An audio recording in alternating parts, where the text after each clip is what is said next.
doit boire pour mourir ou bien pour être malade, le croyant peut boire, mais pourtant il est là. Alléluia.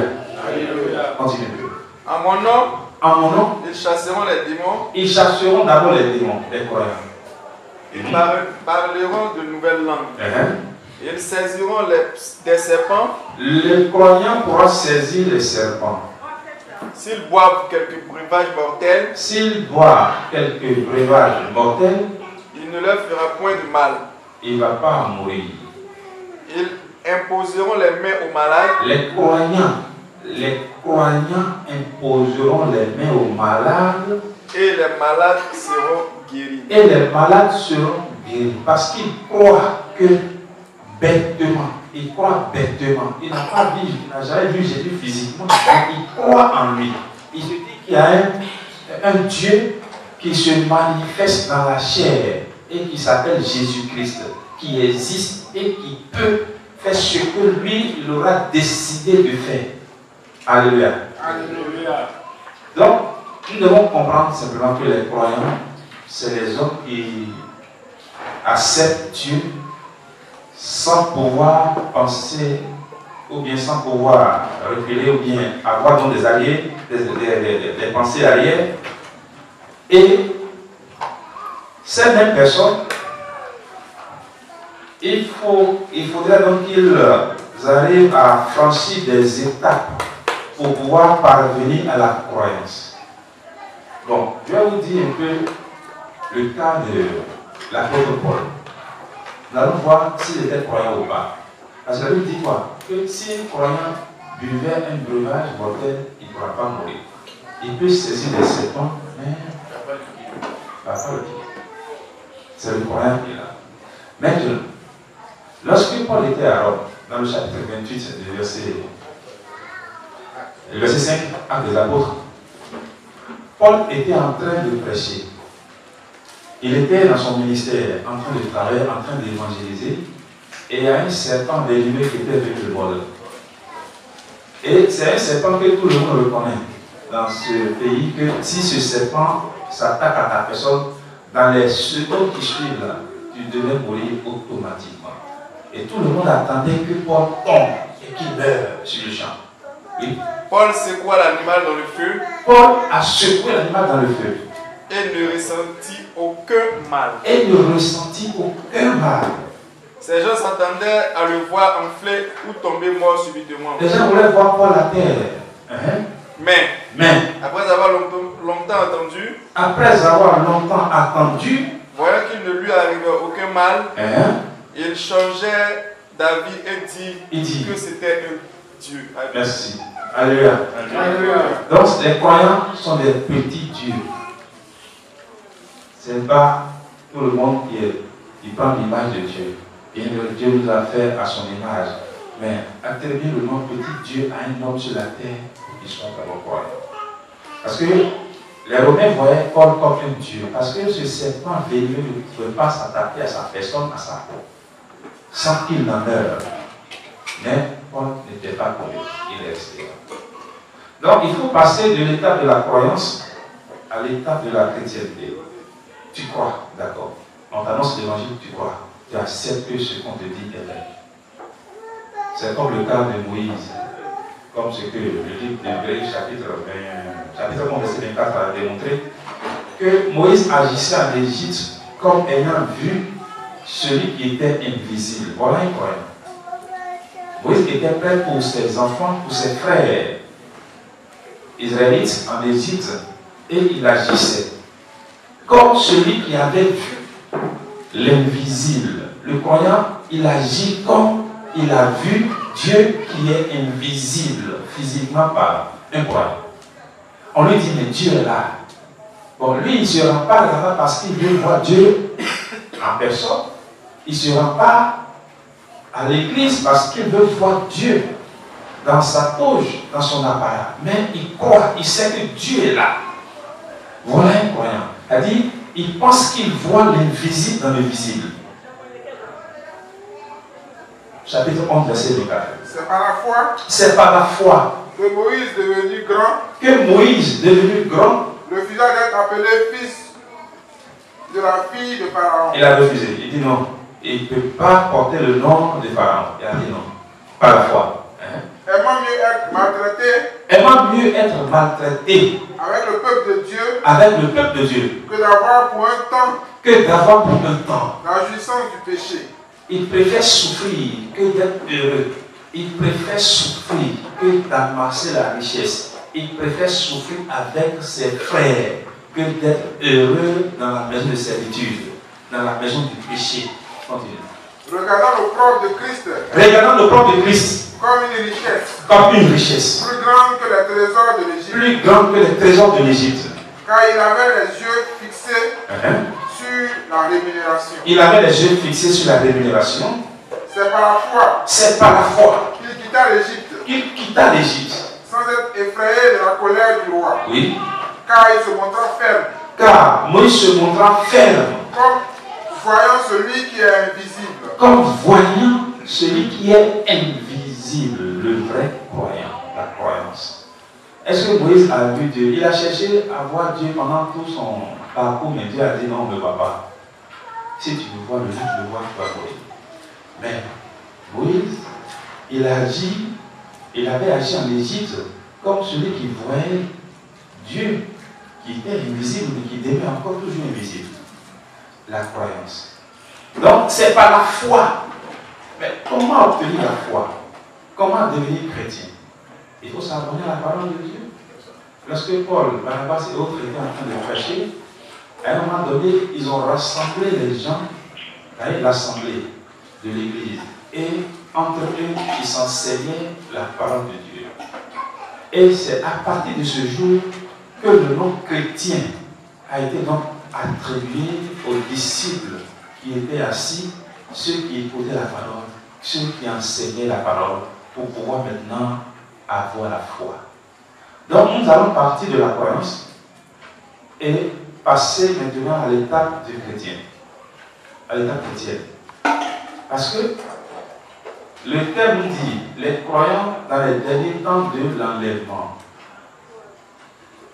L'étape de la croyance et l'étape de l'enlèvement, entre les deux périodes, il y a un moment de vie que le chrétien doit observer. C'est le temps de la chrétienté, c'est le moment, c'est la période de la chrétienté. Lisons à peu près Acte 11, verset 26. Nous allons voir ceux-là qu'on peut appeler chrétien. Un chrétien, c'est quelqu'un qui croit déjà en Dieu, quand même il n'a jamais. Et l'ayant trouvé, il l'amena à Antioche. Commencez par le 25. Barnabas se rendit ensuite à Tars pour chercher Saul. Et l'ayant trouvé, il l'amena à Antioche. Pendant toute une année, il se réunit aux assemblées de l'église. Pendant toute une année, il se réunissait dans l'assemblée de l'église. C'est que l'église, c'est le corps du Christ. Où il y a plusieurs membres. Quand on prend le corps de l'homme, il y a la tête, le tronc, les membres, un peu partout. Donc, c'est-à-dire dans l'église qu'on doit se compléter. Lui, voilà son rôle, lui, voilà son rôle, lui, voilà son rôle. C'est cela qu'on appelle église. Et quand c'est une église, il faut maintenant que dans cette assemblée, l'élément principal autour duquel les hommes formant l'église devaient se réunir, c'est quoi? La parole de Dieu. C'est cette parole qui fera d'eux des chrétiens. Et là, ils pourront se retrouver dans la période qui sépare la croyance à l'enlèvement. Continue.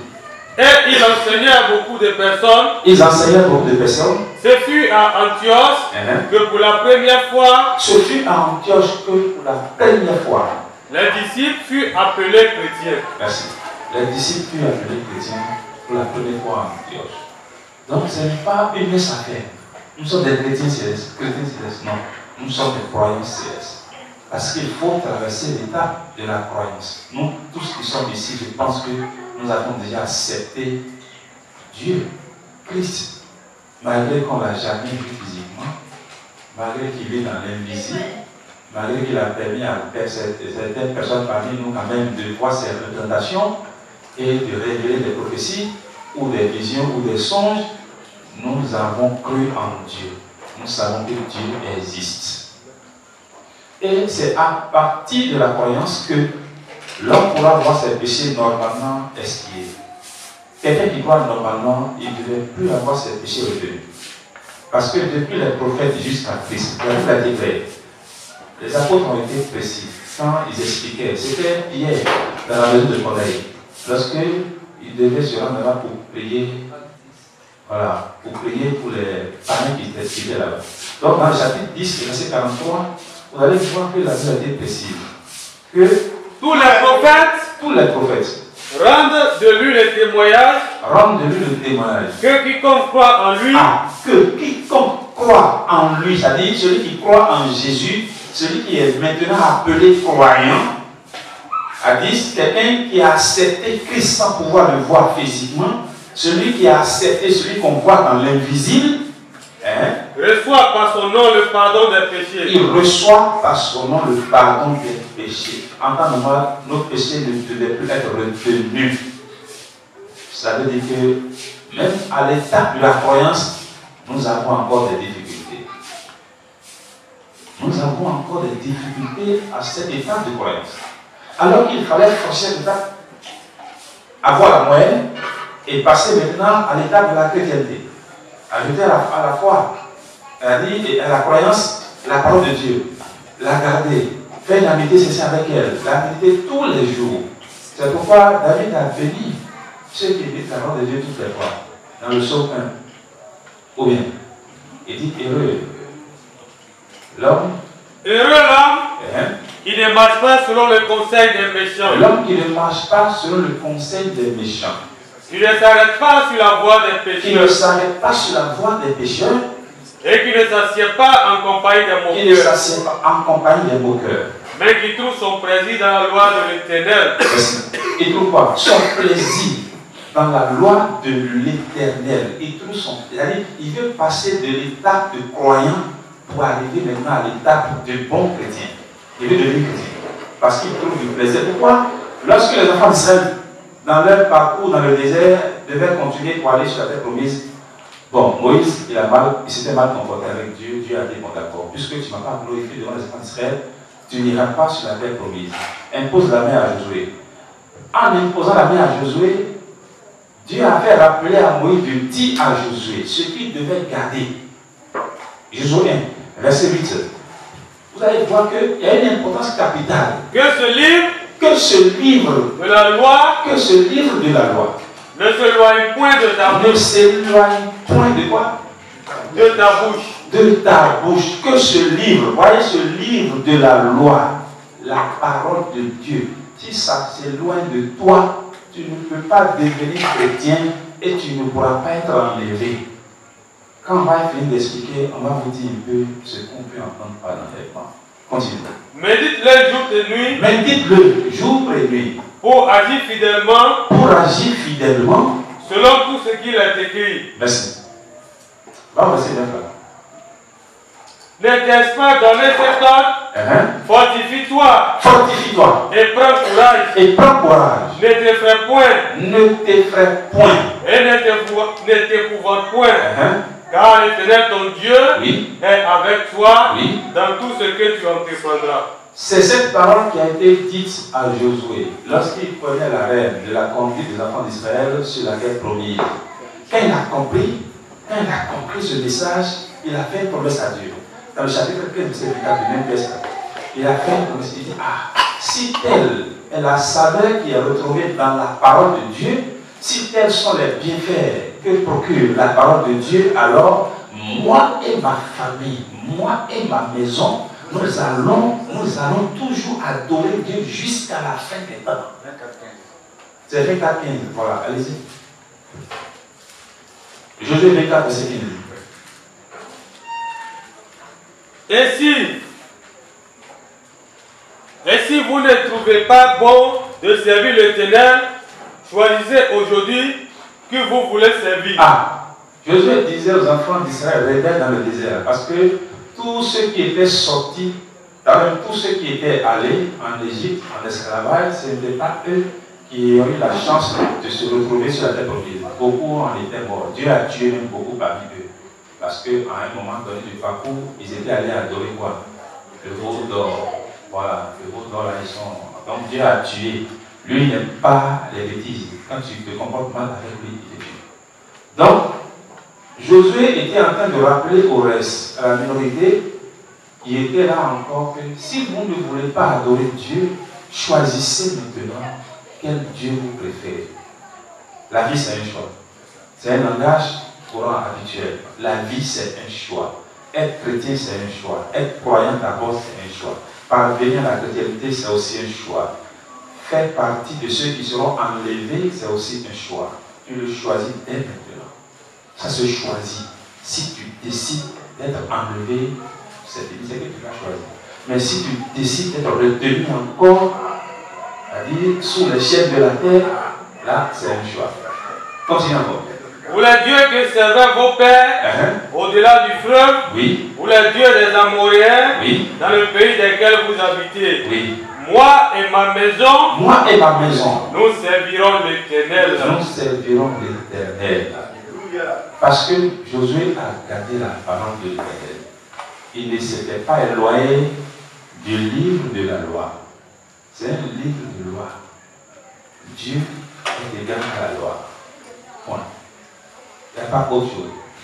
Si tu lui obéis, c'est que tu lui seras vraiment agréable. Alléluia. Alléluia. Donc que le Seigneur nous bénisse. Donc si nous avons franchi l'étape de la chrétienté et nous sommes chrétiens, nous devons nous réjouir du fait que lorsque les moments de la seconde venue de Jésus-Christ viendront, nous ferons partie de ceux qui seront en décision. C'est une promesse, c'est une révélation qui se trouve dans ce livre-là. Le chapitre 20, verset 11, d'Apocalypse. Puis je vis un grand trône, oui. Et celui qui était assis dessus, oui. La terre et le ciel, la terre et le ciel s'enfuient devant sa face. La terre et le ciel s'enfuient devant sa face. Et il ne fut trouvé de place pour eux. Et j'ai vu les morts, les grands et les petits, qui tenaient devant le trône. Des livres furent ouverts, et un autre livre fut ouvert, celui qui est le livre de vie. Et les morts furent jugés selon leurs œuvres, d'après ce qu'il est écrit dans ce livre. La mer rendit les morts. La mer rendit les morts qui étaient en elle. Ceux qui sont morts dans la mer, le jour de l'enlèvement, la mer va rendre tous ces corps. Qui étaient en elle. La mort et le séjour des morts rendit les morts qui étaient en eux. Et chacun fut jugé selon ses œuvres. Et la mort et le séjour des morts. Merci. La mort, la mer et le séjour des morts rendront les morts qu'ils avaient avec eux. Pour que ces morts-là soient maintenant jugés. Afin maintenant qu'ils soient ou pas enlevés. Alléluia. C'est pourquoi Paul a dit aux Corinthiens que certainement tous nous comparaîtrons devant le tribunal de Jésus-Christ. Nous allons comparaître. Et c'est l'étape là. Donc, l'étape de la comparaison, c'est et les morts et les vivants. Ce n'est pas seulement les vivants qui vont comparaître. Ceux qui étaient morts il y a des centaines de millions d'années vont se lever encore pour se tenir devant le trône, le tribunal de Jésus-Christ pour être jugés. Le chapitre 5, verset 10 du deuxième livre de Paul aux Corinthiens. Car il nous faut tous comparaître. Devant le tribunal de Christ. Effectivement. Afin que chacun reçoive selon le bien ou le mal qu'il aura fait. Étant dans son corps. Étant dans son corps. Afin que chacun reçoive le bien et le mal qu'il aura fait étant dans son corps. Donc, ceux qui étaient morts, les aïeux qui étaient morts, le roi Benjamin va se ressusciter. Au fond, il va se ressusciter. On va le voir. S'il était un pervers devant le trône de Jésus-Christ, il va commencer à mettre en pratique sa perversité devant le trône. Alléluia. Alléluia. Et c'est pourquoi la Bible dit quoi dans 1 Corinthiens 3, verset 10. 1 Corinthiens 3, verset 13. Il dit, le jour là fera connaître. Car le jour là fera connaître. Non, ce n'est pas le jour là. Ça, c'est mal. Car le jour la fera connaître. Voilà. Car le jour la fera connaître. Là, ça veut dire quelque chose. Le jour la fera connaître. Parce qu'elle se révélera. Parce qu'elle se révélera. Dans le feu. Dans le feu. Et le feu éprouvera. Reprends encore le verset. 1 Corinthiens 3, 13. Car le jour la fera connaître. Car le jour la fera connaître. Parce qu'elle se révélera dans le feu. Parce que tes œuvres se révéleront dans un feu. Dans le feu. Le jour la fera connaître ton œuvre. Et le feu éprouvera ce qu'est l'œuvre de chacun. Le feu éprouvera ce qu'est l'œuvre de chacun. Alléluia. Alléluia. Quelle est l'expression? Qu'est-ce qu'on comprend de l'expression le jour la fera connaître? C'est en plein jour que les morts anciens morts là, et les nouveaux morts, les morts récents là, et même les vivants là, nous tous nous allons comparaître en plein jour. Et chacun va se mettre en action. S'il était un brigand, s'il était un ivrogne qui finit avec les casiers de billets en quelques minutes, il va faire l'exemple. On va lui montrer la vidéo. Alléluia. Donc, le jour la fera connaître ce qu'est l'œuvre de chacun. C'est pourquoi dans la prophétie de Daniel, avant même que Jésus ne vienne sur la terre, Daniel avait révélé dans le chapitre 12, le verset 2, que beaucoup parmi les morts qui seront réveillés, il y en aura qui iront dans plusieurs de ceux qui dorment. Plusieurs de ceux qui dorment, dans la poussière de la terre. Se réveilleront. Les uns pour la vie éternelle. Et les autres pour l'opprobre. Pour la honte éternelle. Merci. Mais quand nous lisons la Bible, faisons beaucoup attention. Ce passage-là nous dit encore plusieurs de ceux qui dorment dans la poussière de la terre. Donc certainement, il y en aura qui ne pourront pas avoir la chance d'être relevés de la poussière. Et ils sont morts, c'est fini, ils sont condamnés d'office. Il y en a, après leur mort physique nette, le jugement immédiat les condamne aussitôt. Et c'est fini. Ils n'auront plus jamais la chance d'être relevés pour aller même devant le nom de Jésus-Christ pour être jugés. Parce que le jugement qu'ils méritaient a été déjà prononcé le jour même de la mort. C'est pourquoi Daniel dit à ce niveau que plusieurs, si la Bible avait dit, tous ceux qui étaient morts, ou bien tous ceux qui étaient couchés dans la poussière de la terre, on allait comprendre, on allait être rassuré de ce que même si nous tuons l'homme, au dernier jour, on va d'abord être réveillé et après maintenant, on peut être renvoyé dans les temps de feu. Mais quand même, on sera réveillé. Mais ce n'est pas le cas. Donc il y a des péchés qui mènent à la mort. On parle de quelle mort? La seconde mort. Quand tu commets ces péchés, tu ne pourras pas être réveillé. Tu ne pourras pas être situé parmi ceux qui auront la chance d'être enlevés. Oui, on va venir aux questions. Notez la question. Alléluia. Alléluia. Donc, plusieurs de ceux qui étaient morts, plusieurs, c'est qu'il y aura une minorité qui va rester là. Eux, ils vont rester dans la poussière de la terre. C'est dangereux. Nous devons faire en sorte que nous ne soyons pas comptés parmi cette minorité qui doit rester encore dans la poussière de la terre. Si tu meurs et que tu es jugé automatiquement, et après le jugement, tu es condamné, c'est fini. Tu as gagné la seconde mort en même temps. On dit les péchés de certains hommes sont manifestes, même avant qu'on les juge. Mais c'est ça.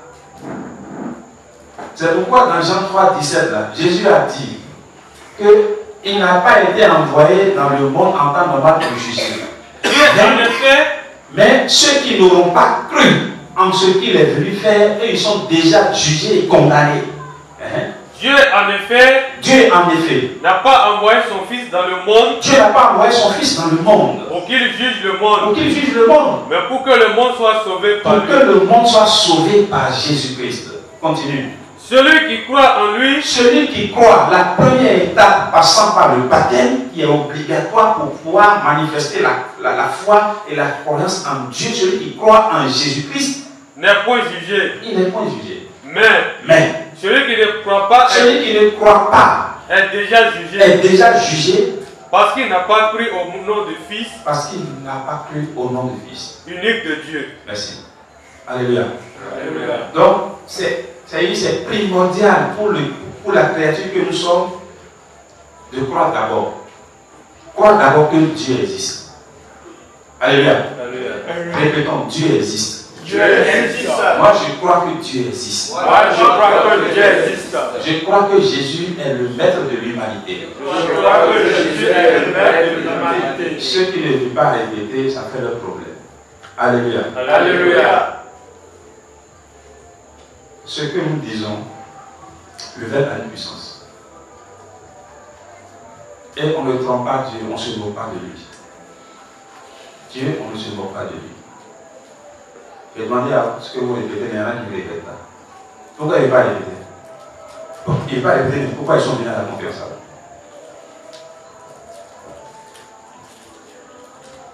Ou bien, vous n'êtes pas des chrétiens? Si, nous sommes des chrétiens.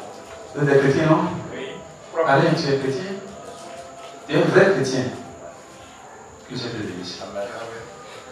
Nous devons passer de l'étape de la croyance à l'étape de la chrétienté pour pouvoir être appelé un enfant de Dieu. Parce que j'ai dit tout à l'heure qu'il y a des péchés qui mènent à la mort. Si tu les commets, tu vas dormir dans la poussière de la terre. Au dernier jour, tu ne pourras pas. Toi, tu ne pourras pas bénéficier de ce que disait Paul dans 1 Corinthiens 3:13, que le jour la fera connaître. Toi, tes œuvres ne seront plus démontrées. C'est connu d'avance, tu es jugé d'avance. Alléluia. Alléluia. Que le Seigneur nous excuse. Donc, je disais qu'il fallait donc que les morts qui sont dans la mer, qui sont dans la terre, qui sont dans le séjour des morts, que ces morts soient réveillés pour se présenter devant le trône pour passer au jugement. Donc, après le jugement, il y a une prophétie dans Apocalypse, chapitre 14, les 4 premiers versets, qui nous parle des 144 000 personnes. De 144 000 vierges, dans la bouche desquelles on n'a jamais vu voir l'impudicité. Et ils chantaient, et ils chantent un cantique nouveau. J'ai donné quel passage? Apocalypse 14, verset 3. J'ai dit verset 1, 2, 3, 4.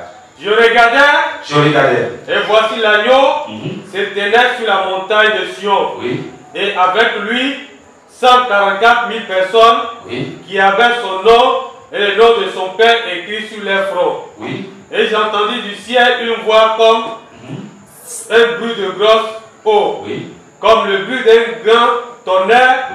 Et la voix que j'entendis était comme celle de jouets de harpe jouant de leur harpe. Et ils chantent un cantique nouveau, devant le trône.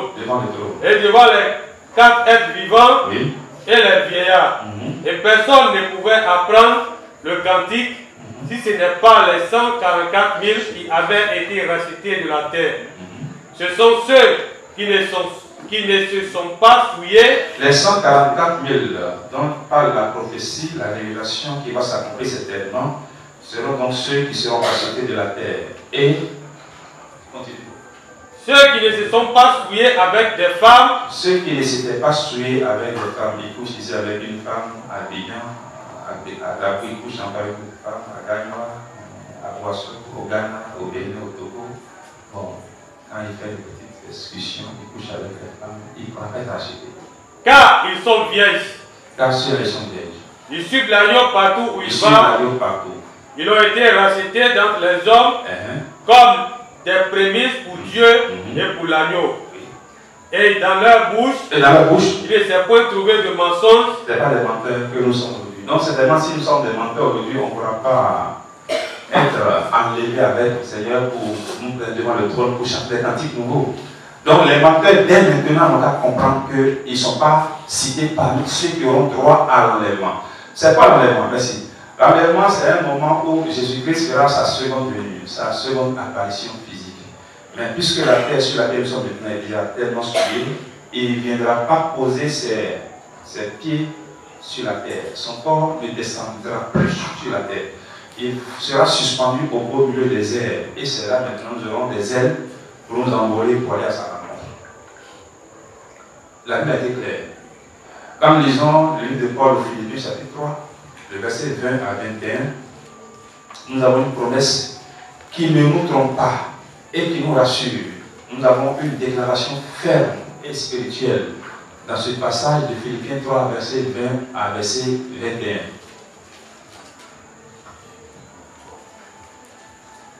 Mais notre cité à nous est dans les cieux. Notre cité à nous est dans les cieux. D'où nous attendons aussi comme sauveur. Nous attendons aussi comme sauveur. Le Seigneur Jésus-Christ. Le Seigneur Jésus-Christ. Qui transformera le corps de notre humiliation. Qui transformera le corps animal en un corps spirituel. Le corps corruptible en un corps incorruptible. Le corps mortel en un corps immortel. Par les pouvoirs qu'il a de s'assujettir. Par les pouvoirs qu'il a de s'assujettir. De s'assujettir toutes choses. C'est pourquoi. Mes bien-aimés et très chers frères, vous qui êtes ma joie et ma couronne, demeurez ainsi fermes dans le Seigneur. Demeurons ainsi fermes. Un chrétien, il est ferme. Ce n'est pas un plaisantin. Ce n'est pas un chrétien qui dit oui maintenant, après il dit non demain. Il est ferme parce qu'il connaît Dieu et il veut marcher avec Dieu. Quand il s'agit des affaires de Dieu, il est ferme. On peut le traiter de rigoureux ou bien de quoi, mais il est ferme. Il veut que les affaires de Dieu dans sa maison marchent. Lui, dans sa vie, il veut avoir Dieu dans sa vie dans une fermeté. Il ne va pas se laisser conduire par ceux qui sont déjà égarés. Parce que lorsque vous vous laissez conduire par ceux qui sont égarés, c'est fini. Nous devons comprendre que le jugement commencera par nous d'abord. Le jugement dont nous parlons et à la suite duquel il y aura l'enlèvement commencera par toi et par moi. Parce que s'il n'y a pas de jugement, il n'y aura pas enlèvement. Alléluia. Alléluia. Mais ce n'est pas les mauvais qui seront enlevés par Jésus-Christ. Ils vont le salir, ils vont le souiller. Il ne va pas aller les prendre au milieu des airs maintenant, les impies, là, les ivrognes, les adultères, les calomniateurs, Jésus pour les prendre dans ses bras pour aller vers le Père. C'est ceux qui auraient fait la volonté de Dieu le Père et qui auraient marché selon sa loi. C'est ceux-là qui vont avoir des ailes pour pouvoir être enlevés vers le Seigneur, pour aller s'asseoir à la place que Dieu leur a réservée. Alléluia. Alléluia. Que le Seigneur soit avec nous. Amen. Nous devons garder notre foi. L'enlèvement existe. Il n'y a rien d'autre que le retour de Jésus-Christ pour faire partie avec lui les saints. Les gens dont les péchés ne les auraient pas conduits à la mort. Les gens qui se sont fait violence pour pouvoir triompher de la séduction du monde. Les gens qui ne se sont pas conformés à ce présent siècle. Nous sommes dans un siècle où vous savez, comme moi, que c'est un monde mélangé, où la vérité de Dieu a été pervertie, où la loi de Dieu a été transformée, où l'évangile a été mal annoncé. C'est pourquoi Paul dit, mais jusque, venez de nous voir, vous détournez si promptement du vrai évangile, parce qu'il y a un vrai évangile, il y a aussi le faux évangile. Quand vous prenez Galates 1, le verset 6, Paul est précis. Le temps est avancé, on va finir parce qu'on a quelque chose qui est encore chaud là-bas. Je m'étonne que vous vous détourniez si promptement de celui qui vous a appelé par la grâce de Christ pour passer à un autre évangile. Tu es déjà croyant et tu es en train de marcher de la chrétienté, mais subitement tu te détournes. Qu'est-ce qui nous arrive? Alors qu'il faut garder la constance de la maturité spirituelle pour être enlevé, pour pouvoir partir avec Jésus après. Mais à un moment donné de ta vie spirituelle, tu raccroches. Paul dit, mais je m'étonne du fait que les gens se sont détournés du vrai évangile. Non pas qu'il y ait un autre évangile. Non pas qu'il y ait un autre évangile. Mais il y a des gens qui vous trompent. Les gens qui vous trompent, qui vous troublent. Et qui veulent renverser l'évangile de Christ. Eux sont là pour renverser. Ils tordent le cou à l'évangile de Jésus-Christ. Au lieu de dire la vérité au peuple, pour qu'ils puissent se repentir, mais on leur dit plus la vérité. Ils sont là juste pour gagner de l'argent. Si j'ai dit ça maintenant, ils vont plus payer la publicité. Alléluia. Alléluia. Quand c'est comme ça, c'est pourquoi Salomon a dit dans Ecclésiaste verset 29, il dit, mais Dieu a créé les hommes droits. Dieu a créé les hommes droits, mais l'homme est allé chercher encore des détours. Pourquoi l'homme il veut faire parler des détours? Seulement voici seulement ce que j'ai trouvé. Ce que j'ai trouvé. C'est que Dieu a fait les hommes droits. Dieu a fait les hommes droits. Mais ils ont cherché beaucoup de détours. C'est malheureux. Mais ils sont allés chercher beaucoup de détours. Ceux qui sont allés des détours là, ils ne pourront pas être enlevés. 7 verset 29. Donc faisons attention. Gardons la fermeté dans la foi et gardons notre croyance. Cherchons à passer à la chrétienté et ayons la foi en Dieu. Quand tu ne l'as pas vu, dis-toi qu'il y a un Dieu qui existe. Parce que tu ne t'appartiens pas à toi-même. Jamais. Il y a des religions aujourd'hui qui disent que Dieu n'existe pas. Il y en a qui disent ça. Il y a des philosophes qui disent que Dieu n'existe pas. Mais quand ils meurent, pourquoi leurs parents n'ont pas le pouvoir, la capacité de retenir leur souffle? Ils ne peuvent pas. Dieu a dit, pour ceux qui étaient venus la dernière fois, Dieu a dit, c'est moi je vais faire descendre le séjour des morts. Et c'est moi je peux aussi faire remonter le séjour des morts à la vie. Et il a choisi son fils Jésus-Christ pour dire à Jésus là, je lui ai donné le pouvoir de donner la vie. S'il veut, il te donne la vie. S'il ne veut pas, il t'arrache la vie. Il n'arrête la vie. C'est Jésus qui fait ça. Chapitre 5, verset 21. Jean.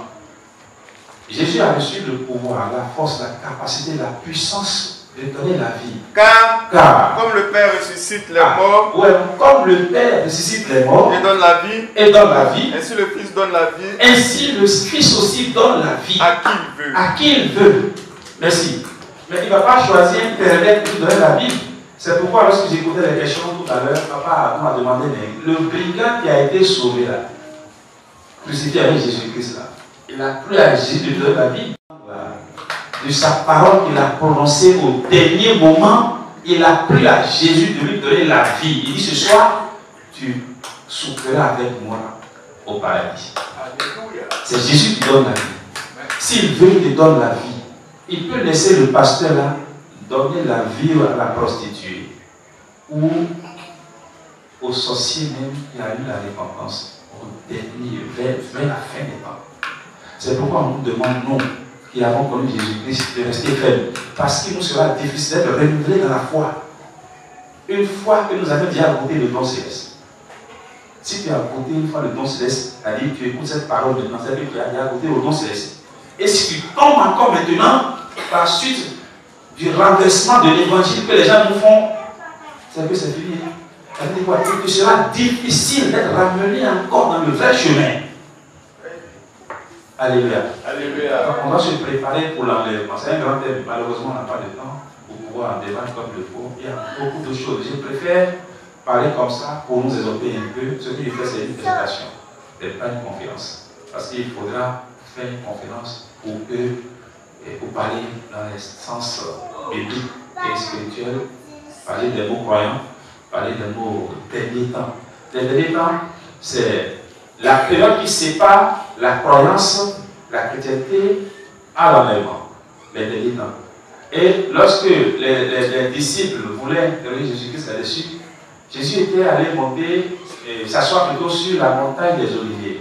Et les disciples lui avaient dit, dis-nous maintenant, maître, est-ce que tu peux nous dire le temps de la fin? Il dit non, je ne peux pas le dire parce que c'est un moment qu'on est juste simplement par le Père. Mais ce que je peux vous dire, c'est que lorsque vous verrez les guerres, les troubles, les soulèvements, et que les pères couchent avec leurs fils ou avec leurs filles, les mères couchent avec leurs filles, c'est désormais vous comprenez que nous sommes déjà dans les temps. Alléluia. Alléluia. À ce point aujourd'hui, non? Nous sommes dans les derniers temps, non? Il y a des bruits de guerre un peu partout. Même en Côte d'Ivoire, nous avons maintenant peur de ce qui se passe. Nous sommes dans les derniers temps. Ça ne trompe pas. La parole de Dieu va s'accomplir certainement. Chapitre 24 pour finir. On va prendre 3 questions seulement. Parce qu'il fait nuit. Beaucoup vont retourner à repos. La marraine va retourner. Et le palais aussi doit retourner au loin. Vous dormez ici? D'accord. Verset 3. Matthieu 24, verset 3. Il s'assit sur la montagne des Oliviers. Jésus s'assit sur la montagne des Oliviers. Et les disciples vinrent en particulier lui faire cette question. Les disciples étaient allés lui poser une question. Dis-nous, quand cela arrivera-t-il? Quand est-ce que cela arrivera, l'enlèvement, à la fin des temps? Et quel sera le signe de son avènement et de la fin du monde? Et de la fin du monde. Jésus leur répondit. Prenez garde. Prenez garde. Que personne ne vous séduise. Que personne ne vous séduise. Car plusieurs viendront sous mon nom disant. Plusieurs viendront sous mon nom disant. C'est moi qui suis le Christ. C'est moi qui suis le Christ. Et ils séduiront beaucoup de gens. Pas des faux miracles qui vont vous séduire. Et quand tu arrives là-bas, c'est fait. Et c'est fait. Vous entendez? C'est auto. Quand tu arrives là, c'est auto. C'est fait. C'est fini. Mais quelques mois après, le gars reprend encore le mal. Ils sont allés chercher des pouvoirs maléfiques dans des casernes diaboliques pour pouvoir maintenant dribbler, séduire les enfants mal affermis dans la foi. Mais si toi tu es bien affermi, tu ne peux pas te laisser séduire.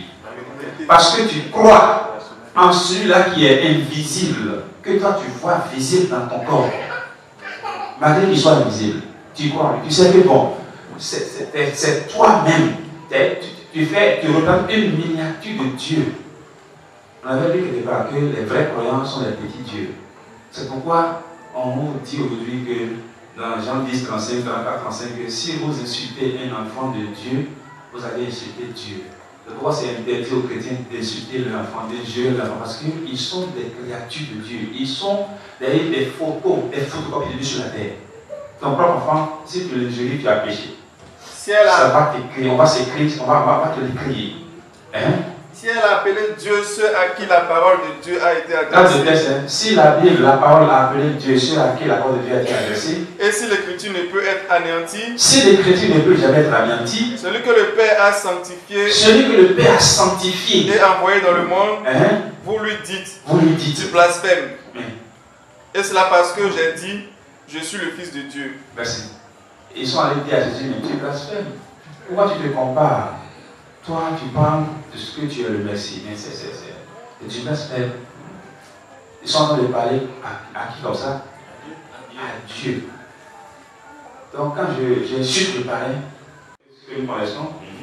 Et il aura en divers lieux. Des famines. Et des tremblements de terre. Oui. Tout cela ne serait que le commencement des douleurs. Alors, on vous livrera au tourment. Les prédicateurs seront persécutés. Les hommes de Dieu, vous êtes, puisque tu as accepté Jésus-Christ, tu seras, haï de tes propres parents, parce que tu as voulu suivre Jésus-Christ. Dis-toi que nous sommes bien dans les derniers temps de l'enlèvement. C'est les temps qui précèdent l'enlèvement. C'est pendant ces temps-là que ces choses s'observent. L'homme vous fera mourir. Et vous serez haïs de toutes les nations. Vous serez haïs de toutes les nations. À cause de mon nom. À cause de Jésus que tu as accepté. Les parents vont te renier. Ils ne vont plus t'accepter parce que tu dis, je me suis Jésus-Christ. Alors, aussi plusieurs succomberont. Et ils se trahiront. Se haïront les uns les autres. Plusieurs faux prophètes. Voilà encore un cas, une situation que nous vivons maintenant. Plusieurs faux prophètes se lèveront. Et ils séduiront beaucoup de gens. Et parce que l'iniquité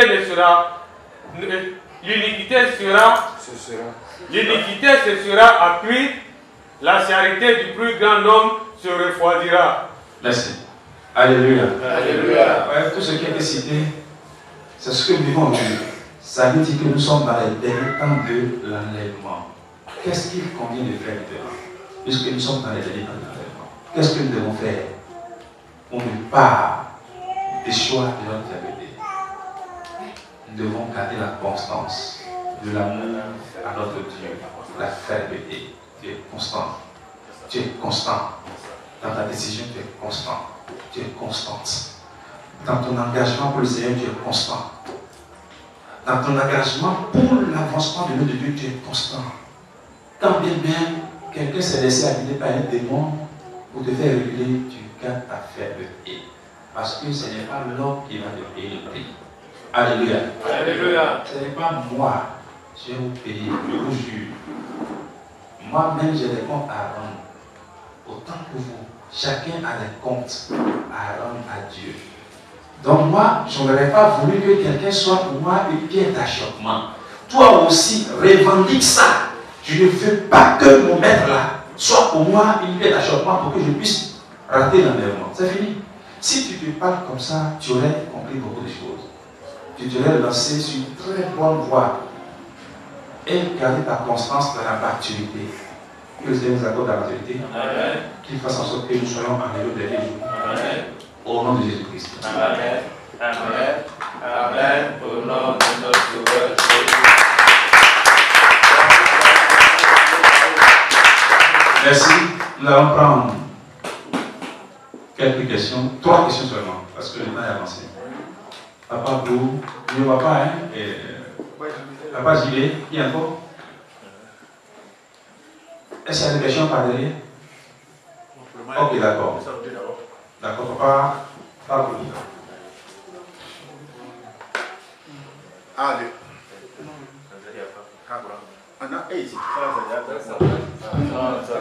Alléluia. Alléluia. Non, c'est allumé, mais c'est fait allumer. Pas pousser, faut pousser. Alléluia. Alléluia. Alléluia. Alléluia. J'étais pressé de partir, mais maintenant, là, je dirais que les choses ont changé. Et, mais pourquoi je vais? Hitler. Adolf Hitler. Tout le monde connaît son histoire. Il a persécuté les Juifs. Il a fait mourir plus de 11 millions de Juifs. Alors, vous avez été qui sonne. Il y a eu aussi un génocide au Rwanda. Maintenant, les tout petits qui naissent et puis qui meurent.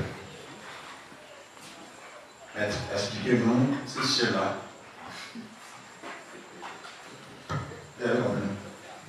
Je n'ai pas dit compris. Je le prends. D'accord.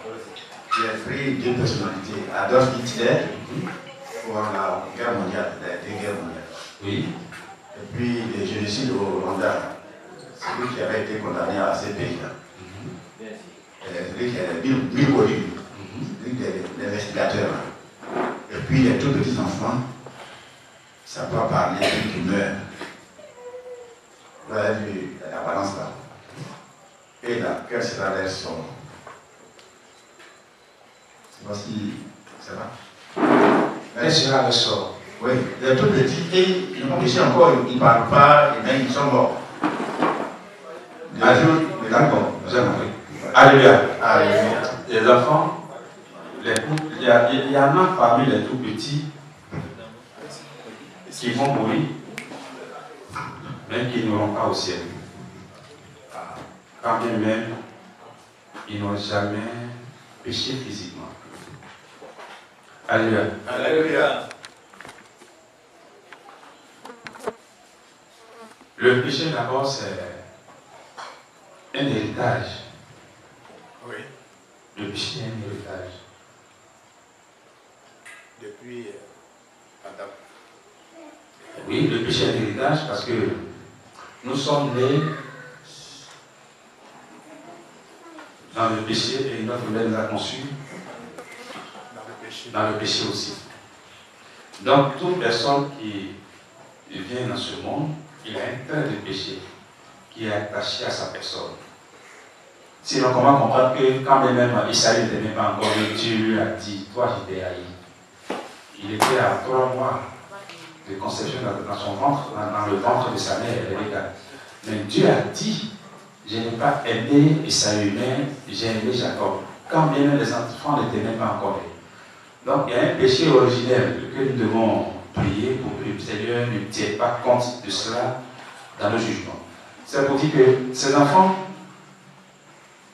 si je comprends bien la question de Pablo, si tu as tué l'homme que Dieu a créé à son image, tu as ôté la vie, alors que tu n'as pas le droit de le faire, certainement il y a un jugement qui t'a dit. C'est pourquoi les sorciers, Dieu a dit, puisque vous n'avez pas haï le sang, ce qu'ils boivent c'est quoi? C'est le sang, non? C'est pas ça les sorciers, ils aiment le sang. C'est le sang. Si vous pensez que vous demandez s'ils n'aiment pas le sang ou pas, ils vont vous dire non, ils aiment le sang. Ça, c'est les parfums. Vous ne la connaissez pas? Ah! Ils aiment le sang, hein, les sorciers. C'est les parfums, ça. Voilà, donc quelqu'un qui a fait brûler le sang innocent. Oui. La Bible a dit dans le chapitre 35, verset 6, Ézéchiel. Il y a une malédiction qui est là. Le chapitre 35, le verset 6, il dit, puisque tu n'as pas haï le sang te poursuivra. Je suis vivant, dit le Seigneur. Je suis vivant, dit le Seigneur. Et je te mettrai à sang. Ah, je te mettrai à sang. Et le sang te poursuivra. Le sang te poursuivra. Puisque tu n'as pas haï le sang. Tu n'as pas haï le sang, le meurtre, la débauche. Tu n'as pas haï le mal. Tu as choisi le mal au détriment du bien. Le sang te poursuivra. Le sang te poursuivra.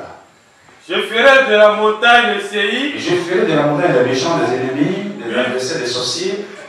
Une solitude. Et un désert. Un désert. Et j'en exterminerai les allants et les violents. Oui. Je remplirai de mort ces montagnes. Je remplirai de mort les maisons des méchants, de ceux qui ne veulent pas marcher selon la volonté de Dieu. Leurs maisons seront remplies de morts.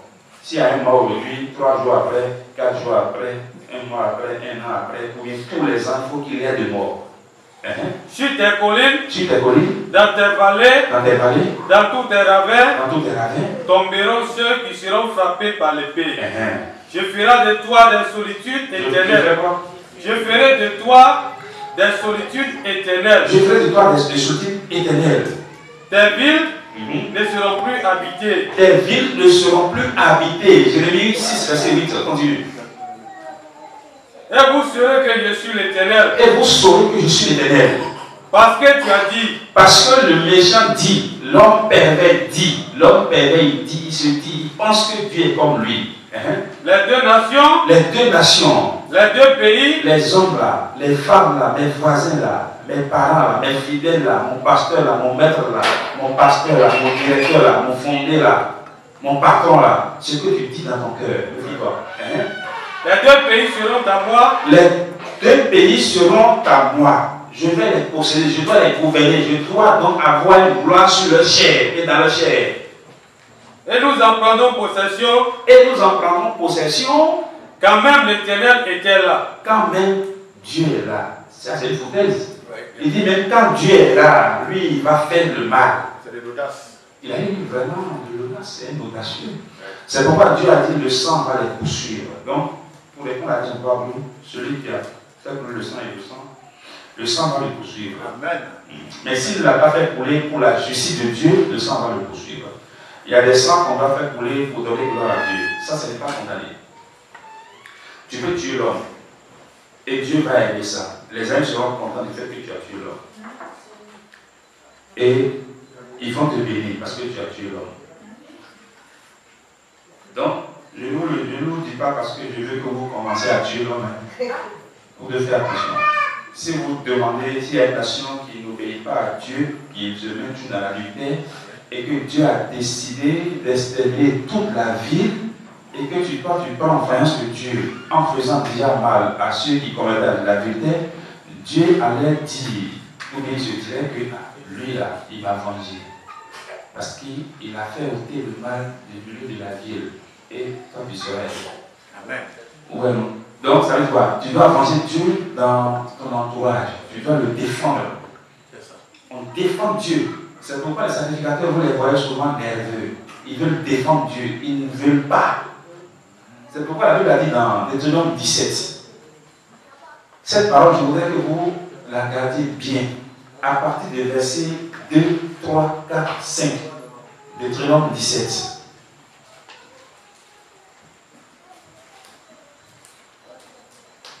Il se trouvera peut-être au milieu. Il se trouvera peut-être au milieu de toi. Il se trouvera peut-être au milieu de toi. Dans l'une des villes que l'Éternel, ton Dieu, te donne. Oui. Un homme ou une femme. Un homme ou une femme. Faisant ce qui est mal aux yeux de l'Éternel. Lorsque tu es responsable et que tu vois un homme ou une femme faisant ce qui est mal aux yeux de l'Éternel parmi le peuple, ton Dieu, et transgressant son alliance, et transgressant son alliance, allant après d'autres dieux. Allant après d'autres dieux. Pour les servir et se prosterner devant eux. Pour les servir et se prosterner devant eux. Après le soleil, la lune, ou toute armée des cieux. Oui. Ce n'est point là ce que j'ai commandé. Oui. Dès que tu en auras connaissance. Dès que toi tu en auras connaissance. Dès que tu l'auras appris. Dès que tu l'auras appris. Tu feras avec soin des recherches. L'homme de Dieu va faire avec soin des recherches. Est-ce que réellement il fait ci, il fait ça? Il ne va pas juger sur le midi. Même il fait des recherches pour voir si son fidèle là réellement fait ce qu'il déplaît à Dieu. La chose est-elle vraie? Pour voir si la chose est-elle vraie. Le fait est-il établi? Est-ce que le fait est-il établi? Cette abomination a-t-elle été commise en Israël? Alors tu feras venir à tes portes. Alors tu feras venir à tes portes. L'homme ou la femme qui sera coupable de cette L'homme ou la femme qui sera coupable de cette transgression.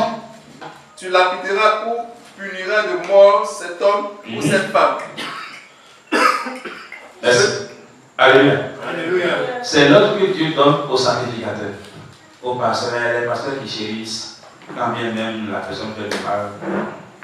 On est là, on ne lui dit pas la vérité, on veut le chérir. Parce qu'il a tué l'alliance seulement, c'est fini. On va le chérir. Donc, comprenez-nous par moments si des fois on crie, on se met en colère. Trouvez-nous raison parce que nous défendons une bonne cause. Pas parce que nous ne vous aimons pas, mais nous aimons Dieu et que nous voulons que tout soit bien fait. Que le Seigneur bénisse. Papa Bro a posé la question de savoir si ces hommes-là, dont il avait cité les noms, devaient bénéficier de l'enlèvement. Donc la réponse a été déjà donnée. Si tu as versé le sang innocent, comme ce que Jérémie a dit au chapitre 22, verset 3, si tu as versé le sang innocent, c'est dangereux. Ouais, donc le reste, quand on parle d'un homme intelligent, il doit avoir comprendre lui. S'il vous plaît. Vraiment, je me réponds devant le Seigneur parce que on a fait des avortements dès notre jeunesse jusqu'à peut-être maintenant. Encore. Donc, parler d'aujourd'hui, là, j'ai dit que c'est fini. Merci, Alléluia. Que le Seigneur te bénisse. Amen. Qu'il écoute ta parole et qu'il te transforme complètement. Oui, papa, je vais. Papa, ma question est la suivante. Que pensez-vous de la réincarnation? Parce que il est dit dans la Bible que Élie a été enlevé. Il est monté au ciel. Et Jean-Baptiste, dans la Bible, on dit Jean-Baptiste était le prophète Élie. Donc, est-ce que la réincarnation existe-t-elle? Est-ce qu'il est possible que quelqu'un puisse mourir et revenir en un autre homme? Voici ma question. Merci. Ce n'est pas le physique de la personne qui revient ou bien son enveloppe. Tous les hommes, nous avons une enveloppe que nous appelons corps. Notre corps, c'est notre enveloppe. Ce n'est pas l'enveloppe qui revient. Ce qui fait de toi un homme, ce qui fait qu'on t'appelle homme, c'est quoi? C'est l'âme. Lorsque Élisabeth était enceinte, et elle était enceinte, et Marie était allée la saluer. Maintenant, après cette salutation, l'enfant qu'elle portait dans son ventre depuis 6 mois a tressailli. Et une révélation qui disait dans le chapitre 5 de l'évangile de Luc, chapitre 1, verset 5, quand vous lisez un peu la suite, vous allez voir que la révélation que l'Esprit de Dieu donnait à Zacharie, le sacrificateur, le sacristier, ça parlait de l'enfant qui devait être Jean-Baptiste, mais qui porterait quelque chose. Du temps d'Hérode, roi de Judée, oui. Il y avait un sacrificateur nommé Zacharie, oui. De la classe d'Abia. Sa femme était d'entre les filles d'Aaron. Sa femme était d'entre les filles d'Aaron, donc c'est une cousine de la Vierge Marie. Elisabeth et Marie étaient des cousines. Elle s'appelait Elisabeth. Oui. Tous les deux étaient justes devant Dieu. Tous les deux étaient justes devant Dieu. tous deux étaient justes devant Dieu, observant d'une manière irréprochable tous les commandements et toutes les ordonnances du Seigneur. Ils n'avaient point d'enfant parce qu'Élisabeth était stérile. Et ils étaient l'un et l'autre avancés en âge. Or, pendant qu'il s'acquittait de ses fonctions devant Dieu, pendant que Zacharie était en train de nettoyer les chandeliers là-bas, essuyer l'autel, c'est pourquoi on ne permet pas à n'importe qui de rentrer là-bas. On sélectionne. Ça peut vous plaire, ça peut vous déplaire. Alléluia. Alléluia. Ce que je vous dis la vérité. Ça peut plaire, ça peut déplaire. Lorsque la personne n'aime pas une personne méchante et qu'il a des soucis, et que tu l'envoies là-bas, tu ne lui fais pas du bien. Tu ne lui fais pas du bien. Parce qu'on ne peut pas servir à manger à Dieu un aliment impur dans les mains souillées. Parce que lorsque tu portes des soucis en toi et que tu rentres là-bas, c'est grave. Ta vie est exposée. Donc, si je parle en ces termes-là, c'est un peu fort, c'est un peu dur, mais accepté. Si je dis que ça peut vous plaire, ça peut vous déplaire, je sais que je ferai en sorte que nous tous qui sommes en train de communier dans ce temps Mahanaïm, dans les sites publics, nous parviendrons un jour à l'enlèvement. Et nous devons tout faire ensemble pour pouvoir faire la volonté de Dieu le Père. Amen. Continue un peu.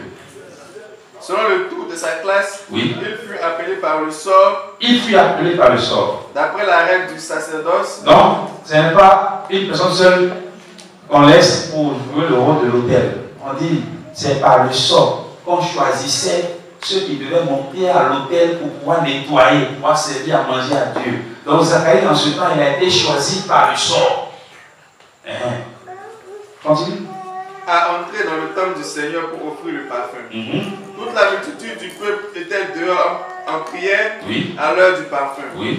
Alors un ange du Seigneur apparut à Zacharie et se tint debout à droite de l'autel des parfums.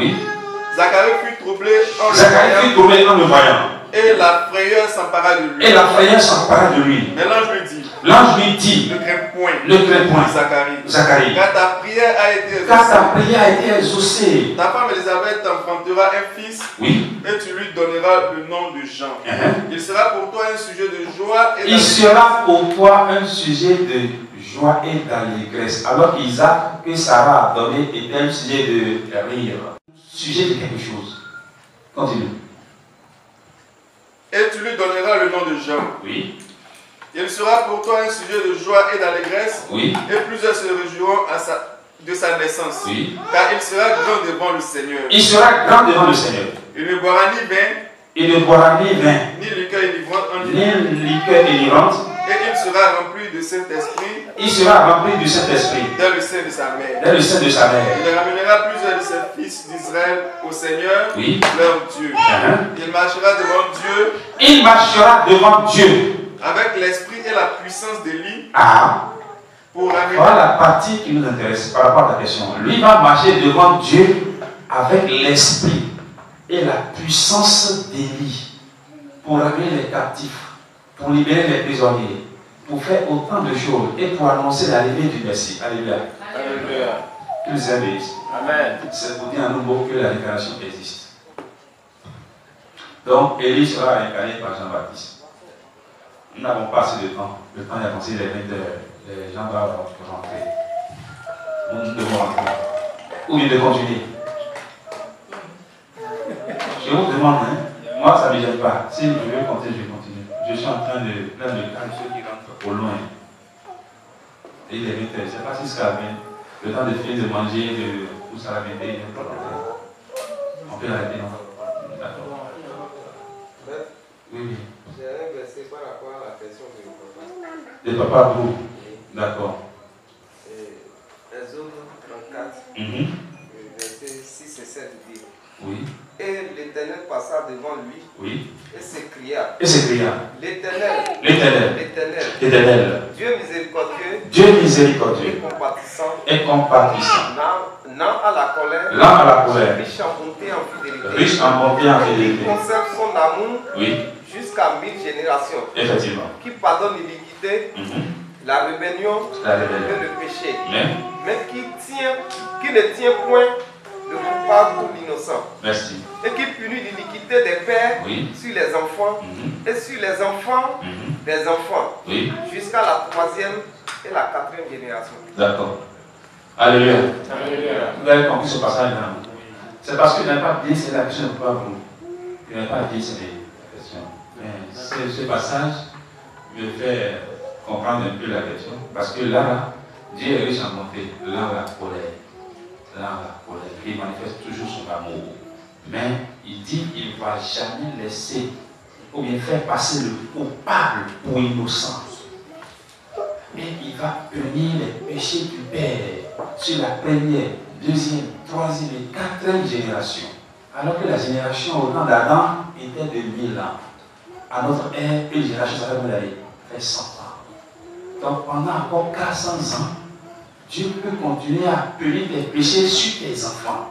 Quand toi-même tu n'es plus sur la terre. Vous comprenez que non? Donc que le Seigneur est béni de tous. Amen. Je voulais savoir si, comme vous avez parlé de réincarnation, la réincarnation existe et que l'esprit se réincarne dans un autre corps. Maintenant, en quel moment l'esprit rendra compte de ses œuvres sur la terre? Oui, lorsqu'il aura fini la mission. Lorsque l'esprit aura fini, la personne, l'enveloppe aura fini la mission, lorsque le décret de Dieu a livré à son terme, il a fini la mission. Il peut rentrer dans sa maison sans accident, sans maladie, dans un sommeil et il dépasse. Il y en a qui meurent comme ça. Mais je l'ai vu hier, il a marché, il est sorti. Mais ce n'est pas possible, comment il peut mourir comme ça? On n'a même pas appris qu'il était malade. Il a vu passer, il m'a salué, on s'est parlé. J'ai même appelé au téléphone, on a causé longuement. On m'a dit qu'il est mort. Donc il y a plusieurs manières. C'est que on va comprendre que c'est le décret qui est pris. Le thème du décret est arrivé. Le temps est arrivé à son thème. Dans Lamentation 2.17 là.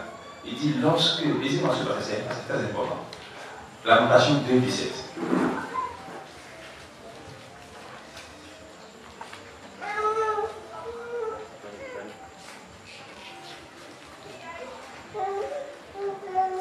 L'Éternel a exécuté ce qu'il avait résolu. Dieu a exécuté ce qu'il avait résolu. Il a accompli la parole qu'il avait dès longtemps arrêtée. Il a détruit sans pitié. En ce moment-là, lorsque l'heure a sonné, le temps est arrivé à son terme, ce que Dieu avait résolu il y a longtemps des décennies, il a accompli maintenant la volonté. Il a fait de toi la joie de l'ennemi. Oui. Il a relevé la force de tes oppresseurs. Leur cœur crie vers le Seigneur. Merci. Tu meurs et l'ennemi commence à chanter. Et ils ne savent pas que c'est Dieu qui a accepté ta mort. D'abord, il nous dit que l'homme ne peut pas tuer l'homme, mais l'homme peut rendre malade. L'homme peut pousser à la mort son frère, son collègue, son voisin. Mais la mort, a dit, la séparation de l'âme et de l'enveloppe, c'est Dieu qui décide. D'abord, il a dit, n'ayez jamais peur de ceux qui peuvent tuer le corps et qui n'ont même pas de pouvoir sur l'âme. Ayez plutôt peur de celui-là qui peut tuer le corps et l'âme et les jeter dans la gienne. Donc, la réincarnation existe. Nous avons beaucoup d'autres choses à dire là-dessus, mais je connais le temps d'avancer. Ce que nous devons maintenir et retenir, c'est que nous sommes dans les derniers temps maintenant. Parce que tout s'observe, nous voyons les signes, tout se voit. Allons-nous garder notre fermeté? Allons-nous déchoir de la fermeté? Allons-nous détourner notre face, notre cœur du vrai évangile pour aller derrière les faux pasteurs, les faux hommes de Dieu? Jamais. Allons-nous donc nous compromettre nous-mêmes en cherchant d'autres détours alors que Dieu nous a tracé des chemins droits?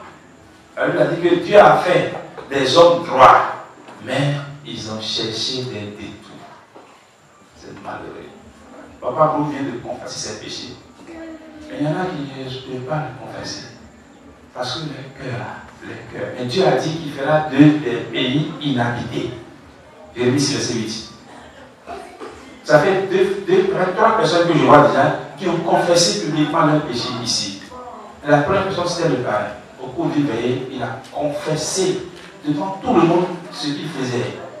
Après, c'était Papa Gilles qui a confessé aussi. La personne n'a pas Brou a confessé. Mais nous, on ne veut pas confesser. Reçois instruction. Reçois instruction, Jérusalem. Oui. De peur que je ne m'éloigne de toi. Que je ne fasse de toi un désert. Merci, que je ne fasse de toi un désert. Un pays inhabité. Un pays inhabité. Si Dieu s'éloigne de toi, il fera de toi un désert. Ta maison un désert. Ton champ un désert. Ta ville un désert. Un pays inhabité. Que le Seigneur nous habite. Amen. Que son esprit demeure en nous. Amen. Confessez donc vos péchés les uns aux autres. Ah, confessez donc vos péchés les uns aux autres. Et priez les uns pour les autres. Et priez les uns pour les autres. Afin que vous soyez guéris. Afin que vous soyez guéris. La prière fervente du juste a une grande efficacité. Merci. La prière fervente du juste. Il y a des gens, quand tu viens devant l'homme de Dieu, ils te disent, qu'est-ce que tu as fait? Elle croit de lui dire, tu es malade, d'accord. Avant la maladie, qu'est-ce qui s'est passé? Elle croit de lui dire, non, bon, père vient coucher avec un monsieur qui n'était pas mon mari. C'est un problème. On dit, il faut avouer et la moitié pardonner. L'homme peut te demander. Vous n'avez pas compris, vous n'avez pas appris que Dieu a donné le pouvoir. Jésus a donné le pouvoir à ses serviteurs. Il dit, ceux à qui vous pardonnez les péchés, ils leur seront pardonnés. Vous ne savez pas ça? Mais ceux contre qui vous retirez les péchés, ils ne seront jamais pardonnés. Donc il y a des hommes sur la terre, des serviteurs à qui Dieu a donné le pouvoir de pardonner le péché des autres, ou bien de retirer les péchés. Que le Seigneur nous aide. Amen. Qu'il fasse graver ces paroles de notre cœur. Amen. Et qu'il nous bénisse abondamment. Amen. Père Jéhovah, Seigneur Jésus-Christ, Archange Saint-Michel, Dieu des rencontres, nos âmes bénissent ton nom. Amen. Ce que tu as ordonné depuis le ciel, nous allons l'accomplir. Incliné, nous te disons merci. Merci, Seigneur. Éternel notre Dieu, nous voulons te confier tes enfants qui sont présents à cet enseignement. Que toi-même tu fasses graver ces enseignements dans le cœur. Amen. Que nous soyons tes enfants obéissants et soumis. Amen. Et que nous apprenions à compter le jour sur la terre des hommes. Amen. En tes œuvres à bras le corps. Amen. Pour l'heure, nous voulons te confier également le programme que nous avons mis en place. Amen. Continue toi-même de nous inspirer. Amen. De nous guider dans le bon chemin. Amen. Et que nous puissions respecter ce que nous avons prévu de faire. Amen. Afin qu'à travers cela, ton nom soit glorifié. Amen. C'est pourquoi nous te confions la journée de demain. Amen. Sois avec tes enfants. Amen. Nous te confions également le dimanche 16 août. Que ce jour-là, le temps soit beau. Amen. Te souviens de tous nos invités. Qu'ils viennent sains, qu'ils repartent saufs. Aucun malheur n'arrive à aucun de tes enfants. Amen. Nous voulons te confier ce jour, faire que tes enfants puissent rentrer sains et saufs. Amen. Pour la gloire du Dieu le Père. Amen. Au nom de Jésus. Amen. Amen. Amen. Au nom de notre Sauveur Jésus-Christ. Que la grâce de notre Seigneur Jésus-Christ, l'amour de Dieu le Père et la communion de l'Esprit Saint, que le Seigneur grâce à ces enseignements dans notre cœur. Amen. Que le Seigneur nous accorde la repentance. Amen. Que le Seigneur demeure désormais dans notre vie. Amen. Afin que nous ayons prudence pour marcher devant sa face. Amen. Père éternel, nous te confions tes enfants qui vont rentrer dans leur maison. Amen. Tu connais mieux que nous les temps que nous traversons. Accorde à tes enfants la protection totale. Qu'ils ne heurtent jamais leurs pieds contre des pieds d'achoppement. Fasse en sorte qu'ils rentrent sains et saufs. Afin de revenir en ce lieu dès demain et après-demain. Père éternel, bénis tes enfants. Au nom de Jésus-Christ. Amen. Amen. Amen. Au nom de notre Sauveur Jésus-Christ. Alléluia. Alléluia. Alléluia. Alléluia. Alléluia. Alléluia. Alléluia. Ce salut dans la paix de Christ. Amen.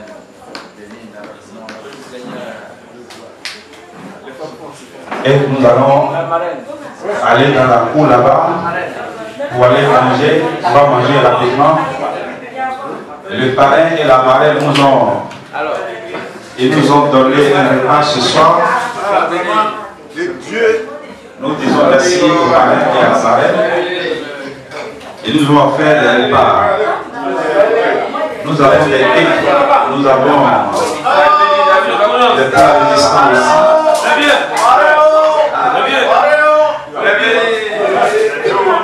Donc on tourne par derrière pour passer donc au plat. Nous venons de manger la nourriture spirituelle. Nous allons passer maintenant à la nourriture physique et charnelle. Que le Seigneur bénisse.